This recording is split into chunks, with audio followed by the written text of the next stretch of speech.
Subbireddy sir.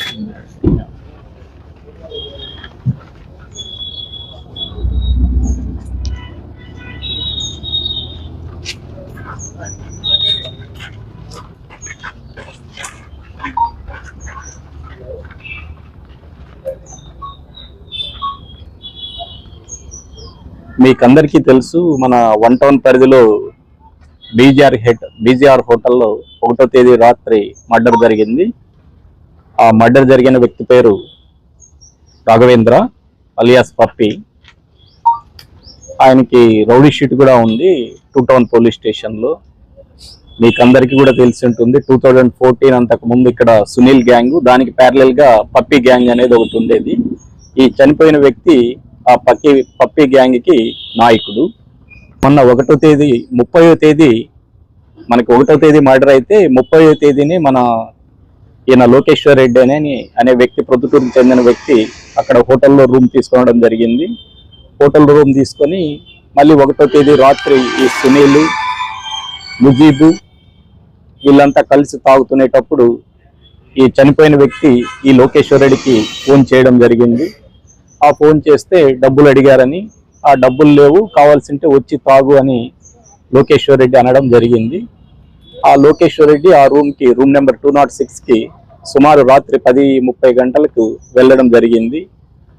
వారు ఇంకా అప్పటి నుంచి నలుగురు కలిసి తాగుతూ చిన్న చిన్న విషయాల్లో మాట పెరిగి ఒకరికొకరు కొట్టుకోవడం జరిగింది. లోకేశ్వర్ రెడ్డి మరి ఈ చనిపోయిన రాఘవేంద్ర.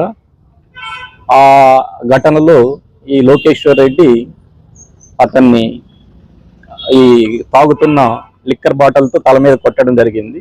కింద పడిపోయిన వ్యక్తిని ఈ లోకేశ్వర్ రెడ్డి వీళ్ళు ఈ గొంతు పిసికి చంపేయడం జరిగింది. తర్వాత దర్యాప్తులో భాగంగా ఈ ముగ్గురు ముద్దాయిలని గుర్తించడం జరిగింది. మనకు తొలుతైతే ఈ హత్య కావించబడ్డ వ్యక్తి పేరు కూడా తెలియదు.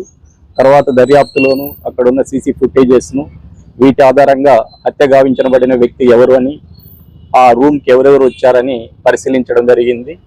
ఈ దర్యాప్తులో ఈ 1 టౌన్ ఇన్స్పెక్టర్ రామకృష్ణారెడ్డి, వాళ్ళ ఎస్ఐ శ్రీనివాస్, సంజీవ్ రెడ్డి కష్టపడి వాళ్ళని ఈ దినము అరెస్ట్ చేయడం జరిగింది. ఈరోజు రిమాండ్కి పంపిస్తున్నాం వాళ్ళని. ముగ్గురు మాట అంటే ఇప్పుడు యాక్చువల్గా అయితే లోకేశ్వర్ రెడ్డి ఆ రూమ్కి వచ్చాడు.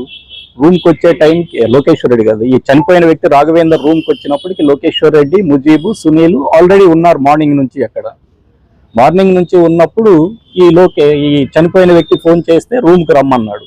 రూమ్కి వచ్చినప్పుడు ఈ చనిపోయిన వ్యక్తి లోకేశ్వర్ రెడ్డికి మాత్రమే తెలుసు, ఈ ఇద్దరికి తెలియదు. ఈ ఇద్దరు కూడా ఆయనకి తెలియదు చనిపోయిన వ్యక్తికి. అప్పుడు ఈ ముజీబ్ను ఉద్దేశించి వీడెవుడు అనడము, కొద్దిగా ఆల్రెడీ తాగి ఉన్నాడు కాబట్టి వీడెవుడు అంటే వీడు పలానా అంటే ఆబా వీడేం పెద్ద పుడింగి అనడము, ఇట్లా మాట పెరగడం. సునీల్ను వీడెవుడు అనడము, తర్వాత అలా మాట్లాడొద్దంటే నీదేంటి నిన్ను కూడా కొడతానని లోకేష్ రెడ్డిని అనడము. ఈ విధంగా మాట పెరిగి ఒకరికొకరు కొట్టుకోవడం జరిగింది.